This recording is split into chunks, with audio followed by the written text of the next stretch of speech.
Hey guys, welcome back to our YouTube channel Financeable. Today in this video, let's learn about how to log into Wells Fargo. So let's get started. At first, let's get into any browser and search for Wells Fargo login. Now click on this first website over here and click on sign on. Now enter your username. Now enter the password.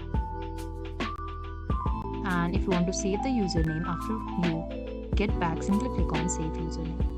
And once you are done, simply click on sign in. If you have forgotten your username or password, you can click on forget username and password over here.